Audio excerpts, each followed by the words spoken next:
পায়েস তো আমরা কম বেশি সবাই রান্না করতে পারি, তবে আমার প্রসেসে একদিন রান্না করে খেয়ে দেখুন, সবাই খেয়ে প্রশংসায় পঞ্চমুখ করে দেবে।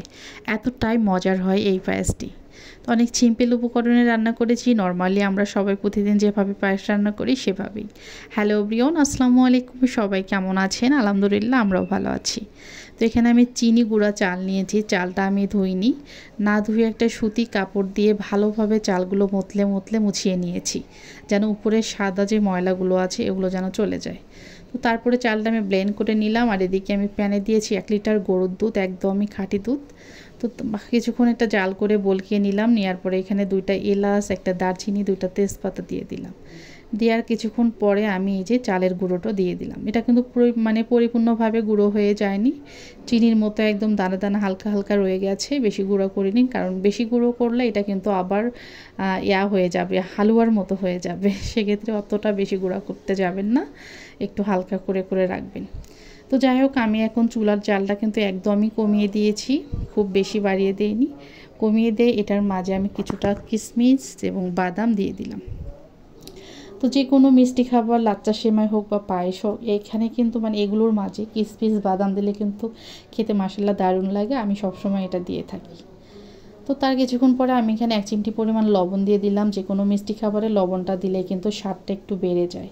তারপরে পরিমাণ অনুযায়ী চিনি দিয়ে দিলাম। চিনিটা সবার স্বাদ অনুযায়ী দেবেন। কেউ মিষ্টি খেতে আমরা বেশি পছন্দ করি, কেউ কম পছন্দ করি, তবে আমরা মিষ্টিটা খুব বেশি পছন্দ করি না। আমি মিডিয়াম করে দিয়েছি, খুব যেন মিষ্টিও না হয় আবার খুব কম যেন না হয়। তো এদিকে চালটা আমার ভালোভাবে ফুটিয়ে গিয়েছে। তো আমি এই পর্যায়ে এখানে 1/2 কাপ গুঁড়ো দুধ নিয়েছি। গুঁড়ো দুধটার ভিতরে কিছুটা পানি দিয়ে আমি এটা গুলিয়ে নিয়ে এই যে দেখুন উপরে দিয়ে দিলাম। আর এই পর্যায়ে কিন্তু আমার পায়েসটার চালটা ভালোভাবে একদমই ফুটে গিয়েছে আর অনেক সুন্দর হয়েছে। আর আমার বেশিক্ষণ জাল করতে হবে না। আমি এই দুধটা দেওয়ার পরে প্রায় 10 মিনিটের মতো একদম লো আছে জাল করে নেব এটা। তো দেখুন কিছুক্ষণ পরে এতটা সুন্দর হয়েছে, আপনারা দেখেই বুঝতে পারছেন কতটা সুন্দর একদম সাদা হয়েছে। আর পায়েসের যদি কালার এমনটা না হয় আমার কাছে মোটেও ভালো লাগে না। পায়েস তো পায়েসই হবে, পায়েসের কালার যদি ক্ষীরের মতো হয় তাহলে কিন্তু ভালো লাগে না।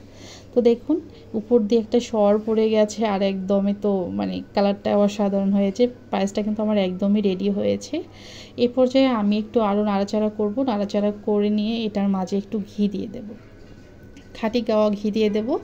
তো আমার ফ্রিজে এই যে ঘি ছিল, ঘিটা আমি একদম আঙুল দিয়েই উঠিয়ে নিলাম 1 চামচ পরিমাণ নিয়ে এটা দিয়ে দিলাম। আর ঘিটা দেওয়ার কারণে কিন্তু এটার একটা সুন্দর ফ্লেভার আসবে এবং স্বাদটাও একটু অন্যরকম হয়ে যাবে। তো এই যে দারুণ স্বাদের পায়েস রান্না আমার হয়ে গেল। একদমই বাসার সবাই খেয়ে প্রশংসায় পঞ্চমুখ করে ফেলবে। আর বাচ্চারা তো খেতে অবশ্যই অনেক পছন্দ করবে। পায়েস কিন্তু আমরা মোটামুটি সবাই পছন্দ করি। কেউ আমার দেখায় কেউ নেই যে আমি পায়েস পছন্দ করি না। তবে এভাবে রান্না করে একদিন খাওয়ায় দেখবেন সবাই একদমই ফিদা হয়ে যাবে। তো এই যে আমি বাটিতে পরিবেশন করলাম, দেখুন এটার লুকটা কতটা ওছাম হয়েছে আর এই যে কত সুন্দরভাবে উঠে যাচ্ছে। তো দেখুন একদম পায়েস আমরা গোটা চাল দিয়ে রান্না করলে কিন্তু চালটা একটু গোটা গোটা টাইপ থাকে। তো এইভাবে চালটা আমরা ব্লেন্ড করে দিলে এই যে কতটা সুন্দর হয়। তো কেমন লাগলো আজকের রেসিপিটা সবাই কমেন্ট করে জানাবেন। সবাই ভালো থাকেন, আল্লাহ হাফেজ।